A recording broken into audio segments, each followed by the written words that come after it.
छत्तीसगढ़ में 33,000 शिक्षकों की भर्ती की मांग। रायपुर में हजारों प्रदर्शनकारी सड़क पर उतरे। हनुमान चालीसा का किया जाप। नमस्कार दर्शकों, मैं ऋचा गोस्वामी। आइए जानते हैं क्या पूरी खबर। अभ्यर्थियों का कहना है कि अगर उनकी सुनवाई जल्द से जल्द नहीं की गई तो राष्ट्रीय हाईवे पर चक्का जाम करेंगे, जिसकी जिम्मेदारी सरकार की होगी।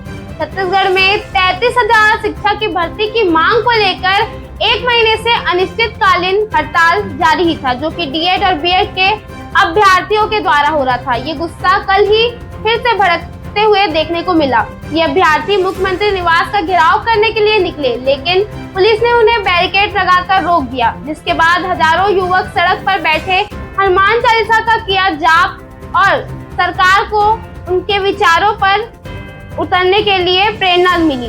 अभ्यर्थियों ने सरकार को दी ये चेतावनी। अभ्यर्थियों का कहना है कि अगर उनकी सुनवाई नहीं होती तो वो जल्द ही राष्ट्रीय हाईवे पर चक्का जाम करेंगे, जिसकी जिम्मेदारी सरकार की होगी। उन्होंने बताया कि विधानसभा में 33,000 शिक्षकों की भर्ती का ऐलान किया गया था, जब बृजमोहन अग्रवाल शिक्षक मंत्री थे।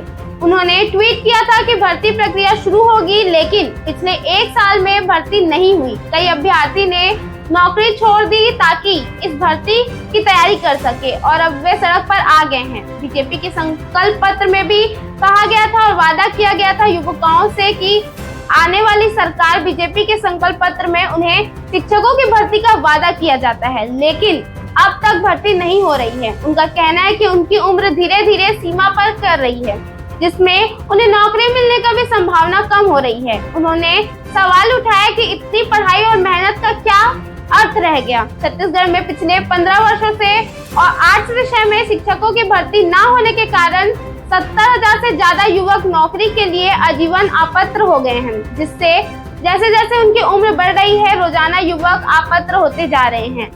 अगर भारतीय प्रक्रिया अभी भी शुरू नहीं की जाती तो इस साल लगभग 50,000 और युवक अपात्र हो जाएंगे। ब्लॉक से लेकर राजधानी तक कर रहे विरोध को लेकर आंदोलनकर्मी ने ये कहा कि आंदोलन अचानक नहीं हुआ है, ये बहुत समय से ये आग है जो अभ्यर्थियों के अंदर भड़क रही थी। पहले ही वे जिला और ब्लॉक स्तर पर ज्ञापन सौंप चुके हैं और प्रदेश के सभी विधायकों को भी जानकारी दे गई है, लेकिन कोई सुनवाई नहीं हुई। इसके बाद भी सभी जिलों के न्याय यात्रा निकाली गई और इसके पीछे 1 महीने से अनिश्चितकालीन हड़ताल भी चल रहा था। आज वे मुख्यमंत्री निवास का भी घेराव करने लगे थे, लेकिन पुलिस ने उन्हें रोक दिया। अब वे सड़क पर बैठकर अपनी मांगों का विरोध कर रहे हैं। लगातार अभ्यर्थियों ने चेतावनी दी कि अगर उनकी सुनवाई नहीं सुनी जाएगी तो वो बहुत जल्द इस आंदोलन को और बड़ा पैमाने पर लेकर जाएंगे। छत्तीसगढ़ प्रशिक्षक डीएड और बीएड संघ की ये मांगे हैं।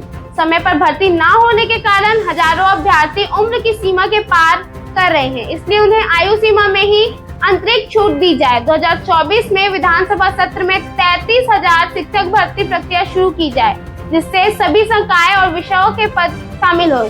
शिक्षा वर्ग 2 की भर्ती विषयवार की जाए।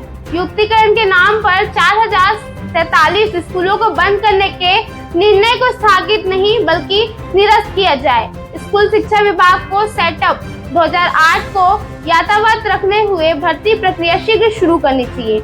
आगामी भर्ती में आरक्षित वर्ग को 5% छूट प्रदान की जाए। प्रदेश के स्कूलों में छत्तीसगढ़ में पीजी डिप्लोमा वाले उम्मीदवारों के लिए पद सृजित कर इनकी भर्ती को कराया जाना चाहिए। तो सरकार क्या कर रही है? अगर उन्होंने वादा किया है अभ्यर्थियों से तो उस वादे पे खरे उतरना चाहिए। इस खबर पर आपकी क्या राय है, हमें हमारे कमेंट सेक्शन में जरूर बताएं। चैनल को सब्सक्राइब करें और देखते रहें न्यूज़ 22 भारत।